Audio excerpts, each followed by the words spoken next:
Друзья, здравствуйте! В этом видео мы узнаем, что такое деепричастие, постоянные и непостоянные признаки деепричастий и деепричастный оборот.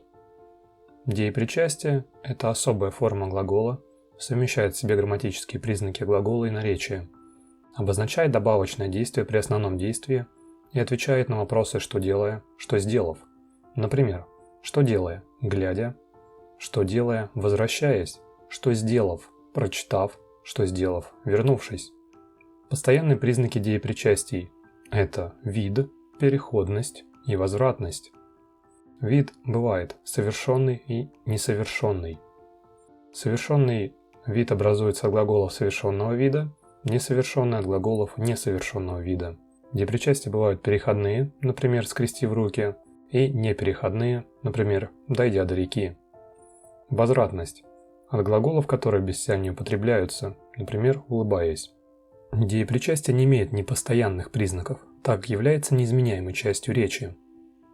Рассмотрим суффиксы деепричастий. Суффиксы «а», «я» – это суффиксы деепричастия несовершенного вида, например, «работая», «слыша», «дежуря». Суффиксы «в», «вши», «ши» – это суффиксы деепричастий совершенного вида, например, «принесши», «поняв», «рассмеявшись». Рассмотрим деепричастный оборот. Деепричастный оборот – это речевая конструкция, состоящая из деепричастия и зависимых от него слов. Деепричастный оборот отвечает на вопросы «что делая», «что сделав». В предложениях деепричастный оборот выделяется запятыми с двух сторон. Обособляется, независимо от того, в какой позиции относительно глагола, сказуемого он находится. Деепричастные обороты в предложении всегда отделяются от союзов запятыми. «Я взял книгу», подойдя к окну. То есть, подойдя к окну, здесь будет деепричастный оборот. Выпив воды – это деепричастный оборот. Мы долго трудились и, закончив с делами, решили отдохнуть. Закончив с делами – это деепричастный оборот. Исключение. Если деепричастный оборот представляет собой фразеологизм, то есть свойственное определенному языку устойчивое словосочетание, смысл которого не определяется значением отдельно взятых слов, входящих в его состав, то в предложении он не выделяется запятыми. Например, «они работают спустя рукава». Спустя рукава – это фразеологизм, и запятыми он не выделяется в предложении. В письменной речи обычно одиночное деепричастие и деепричастный оборот выделяются запятыми.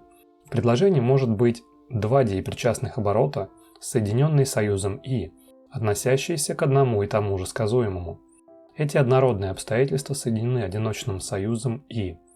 Тогда запятая ставится перед первым оборотом и после второго. Например, с вершины дерева, взмахнув крыльями и громко закаркав, взлетела серая ворона. То есть здесь будет деепричастным оборотом взмахнув крыльями и второй деепричастный оборот и громко закаркав. Соответственно, они соединены союзом и здесь запятая не ставится. То есть ставим только в начале деепричастного оборота и в конце. Деепричастный оборот отделяется запятой от предшествующего союза. Например, «и, тяжело вздохнув, мать продолжала жаловаться на бытовые неурядицы». То есть после «и» мы ставим запятую. Для закрепления знаний рекомендую выполнить небольшое задание. Нужно поставить необходимые знаки препинания и выделить деепричастные обороты. Например, «молнии, слепя глаза, рвали тучи». Или в таком предложении, как «так начинает свой рассказ летописец и затем, сказав несколько слов в похвалу своей скромности, продолжает». Салтыков-Щедрин.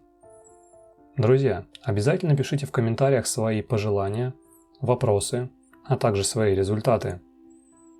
Я желаю вам больших успехов в изучении или повторении русского языка. Всем спасибо за внимание и до новых встреч!